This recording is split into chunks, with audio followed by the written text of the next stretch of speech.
Netcasts you love. From people you trust. This is Twit. Bandwidth for Know-How is brought to you by CacheFly at CacheFly.com. Shannon Morse is here, and because of her, today we'll know how to switch from iOS to Android.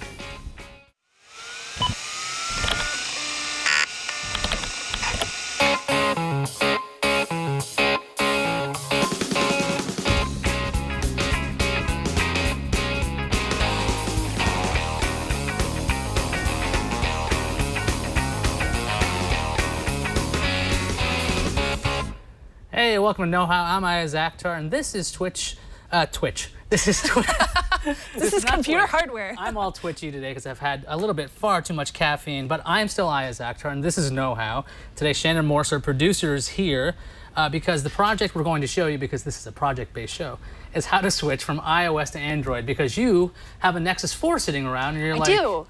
What can I do with this thing? So I have my regular iPhone 5, and I've been trying and meaning to get over to my Nexus 4. I have my work phone, and I really want to use it every day, but it's such a pain in the behind to actually port everything over. How do you do that? Well, it's actually not as hard as it used to be. I actually use both operating systems all the time, and I know right now you've got a Samsung Mega sitting around. So right now, if you're paying attention to the tech world, mobile phones are changing a lot. So there's all kinds of different devices out there. And if you want to switch from iOS to Android, or even if you just want to live in both universes, this is going to help you out. If you actually are using a Samsung phone or HTC, they actually have migration tools at this point. Ah, that makes it easy. Making them really easy. So all you got to do is back up your phone to your PC, then sync that over, and you'll have all that stuff over. Why didn't they do that in the first place? I don't know. Back when I was a kid, they didn't do that. So, Back in my day. Back in my day, and if I'm not using Samsung or if I'm not using an HTC phone, you have to figure out, like with the Nexus 4, you got to figure out a way to get all that stuff over. What's the most important thing you want from that phone to the other? Well, I really want to make sure that my contacts get ported over because I don't want to type all of them in, and my applications. Because I really don't want to have to go through each and every one on my new Samsung phone or Galaxy Nexus and have to port them all over, because that's a real pain. Even though it looks like it'd be very comfortable to type all your contacts over on that gigantic device, it probably is not the best idea. So let's first go into your applications, because the easiest way to do this, Google's made it really easy with the Play Store online. Once you get an Android device, you log in with your Google account. That'll sync up everything really, really quickly from the beginning. So what I suggest you do is go to play.google.com and find the app you want to install on your actual device. So in my case, I want to install, this is the first thing I install on everything, LastPass. Now, so you'd find LastPass in your applications, you just select it, and Google Play is so much simpler than the iTunes universe with their app sync. You just hit install, and then you choose the device. So since you've logged in with your device before in Google Play, I can send this to my Galaxy S4 or my S3, which is sitting around broken somewhere else. That's what you would do with your system. I'll send this over there. That's so cool. All right. So I'm assuming as soon as you install it and it downloads, it automatically syncs to your phone as soon as you turn it on? When you turn your phone on, it might not, if it does not install right away, go into the Google Play app. It'll start installing right then and there. I've seen a little weirdness every now and then, but then you'll see when you've installed 25 different applications, they'll show up, and they'll slowly start showing up on your home screens and your applications, and your applications drawer right there. Now I have a question for you. Why did you install LastPass first?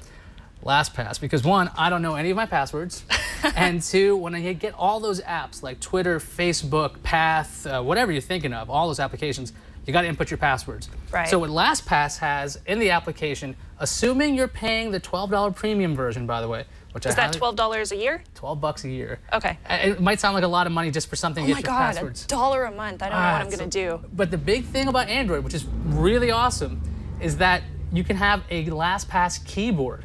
So I'll show you how that works. So I'll go into something like Path, because I just logged out of it. Path right here. Now, I have the option from the top here. It'll say Input Selection.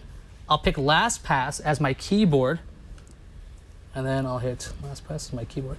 Now, what I'm able to do is hit this little LastPass key right here. Okay. And it'll fill in my password once I say path.com secure, fill.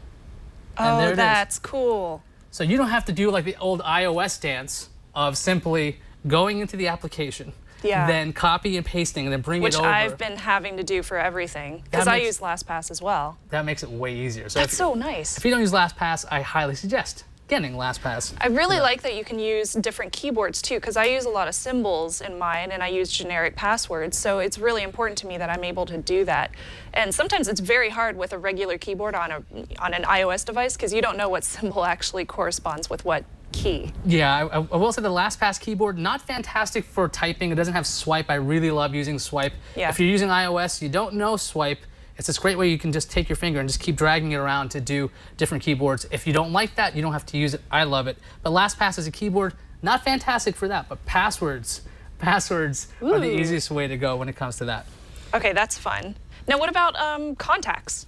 Okay, contacts is actually also pretty easy. This is all based in a standard format. So what we're going to do is, well, I'll show you how this works. Let's say you have your stuff in iCloud.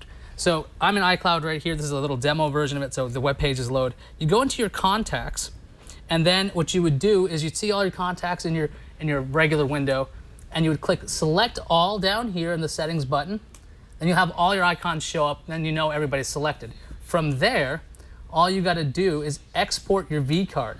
And what that's going to do is it's going to create this VCF file, that's vCard file format, and what you're going to do with that, once you have that file, you're going to import it into contacts.google.com. Now, once you do that, you'll see it all populate. You go import, select your file. This is pretty basic stuff here. And right now, if you're seeing my screen, you might not see full phone numbers because I'm not going to give out my friends' phone numbers right now, but that's the way that would work. So all of your contacts are right there, and since you've synced your phone with your Google account, okay, you got all your contacts. So as long as I'm synced on Google, I'm good for contacts. Okay, that's excellent. There's that, and then if you have your calendars. Oh yeah, I do have a Apple Calendar, so what do I do with that? Apple Calendars are pretty simple. If you want a dynamic, you should probably hook into Google, but if you're using iCloud calendars, like this one here, so this is iCal, you just simply go File, Export, Export. You'll get an ICS, and you can import that into Google Calendar, but be aware that this file is not dynamic, so if you make changes to it, you're not going to have those in your new calendar. So if you want to use both devices at once, like I do, highly suggest making sure you have Google Calendar hooked up with both. Okay, yeah, I currently have Google Calendar synced on my Apple device, but if I was using the Apple iCloud, that would be excellent. Yeah. That's perfect. And then there's always the authentication thing. Right, yeah, authentication is a big thing for me. So you've probably hooked up all your stuff to your phone number, right? I have, yeah. So I really want to be able to port my phone number from this one to this one. Now I know that with your cell phone provider, you can actually port your cell phone over to a different provider, but I'm pretty sure it costs money. Yeah, it does cost money for that, but there's also the option of going to Google Voice, which I really like. I didn't know this was not an option. This is another old man story. When I was a kid using Grand Central at the time, there was not an option to take your phone number and take it to there. Okay. Since Google bought Grand Central, turned it into Google Voice, there is now an option that costs you $20 though.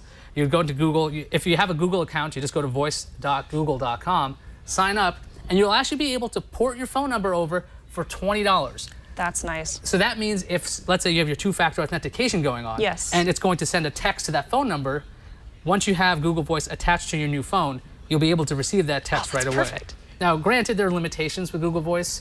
What is Google Voice for anybody that doesn't know? Google Voice is this like phone management system. You get a phone number, and then you tell it what other phones you want to ring. And it will be able to send out texts that way. You could have all kinds of rules.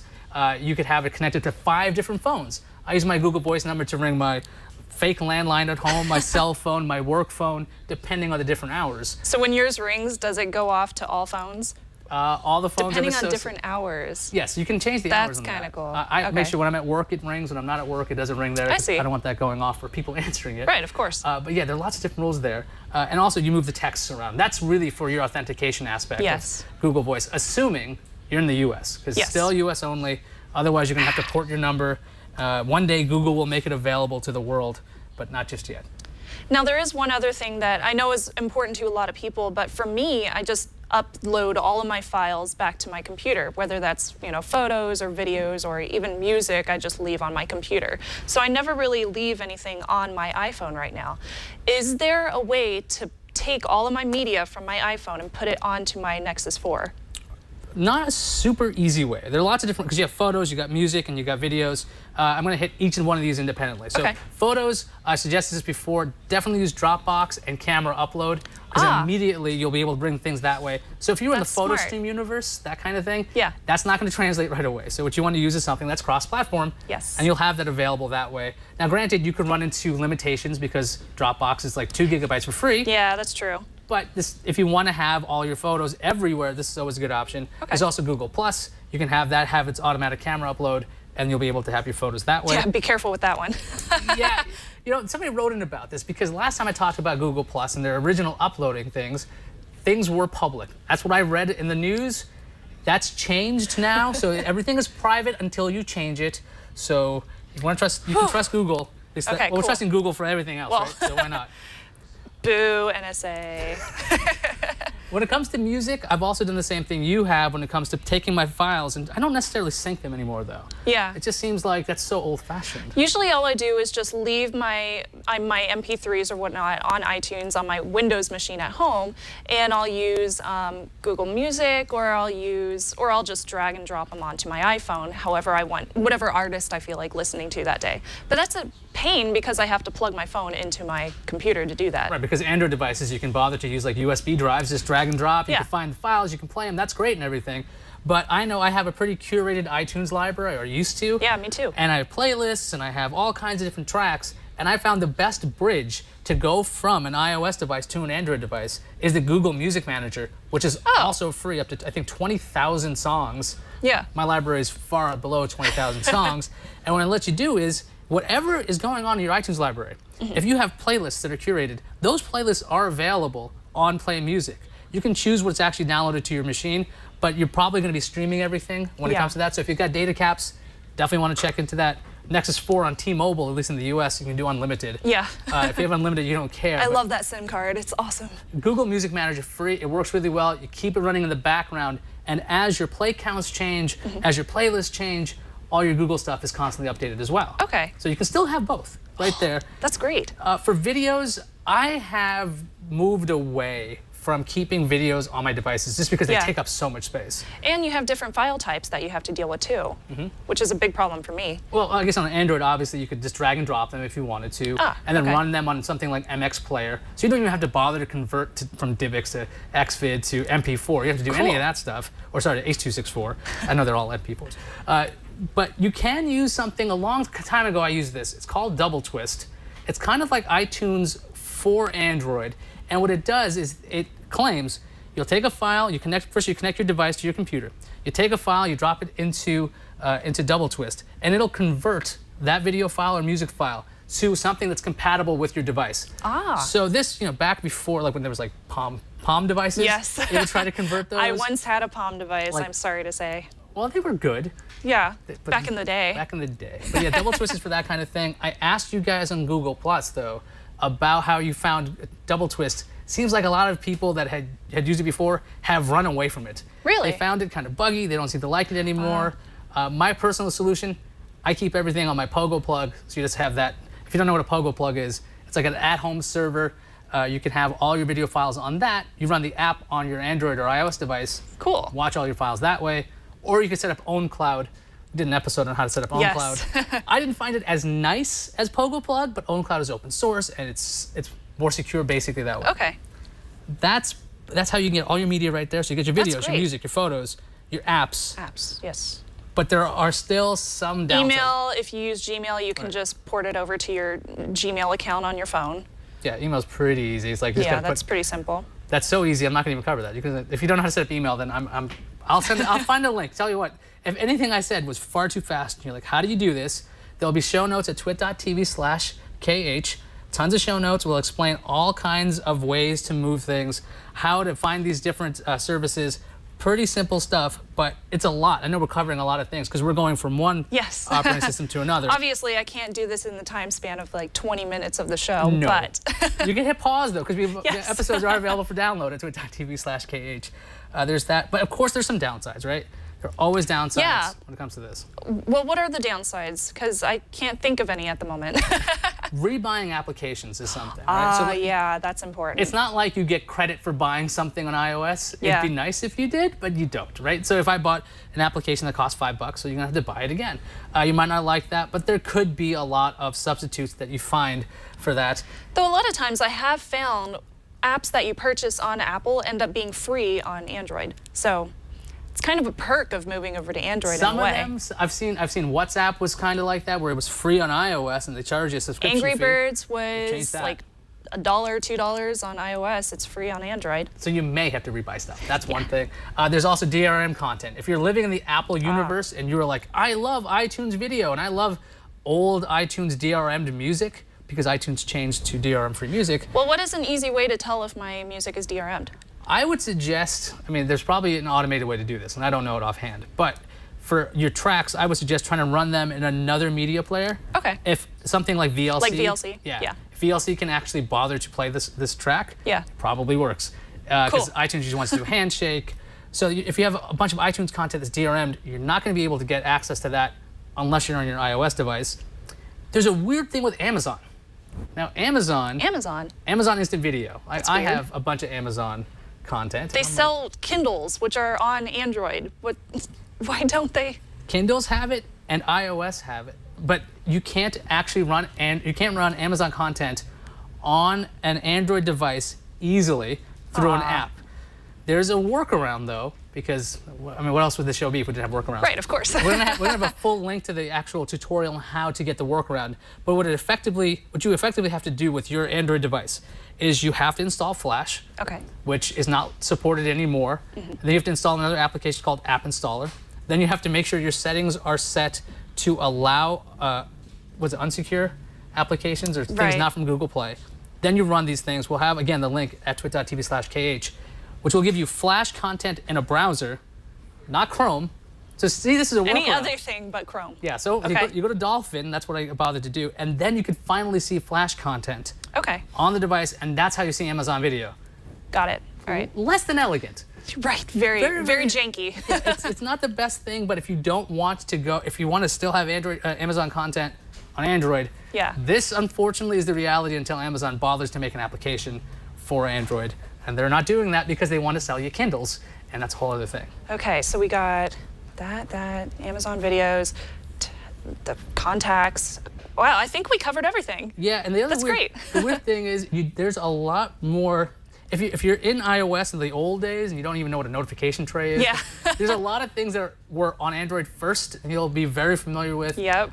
The big thing for me when it comes to Android, widgets, not a thing you can do on yes. iOS right now. So if you like having all your data up front, like I like having my texts up, my email, you can have all that stuff open without bothering. It's a whole world of stuff you can do there.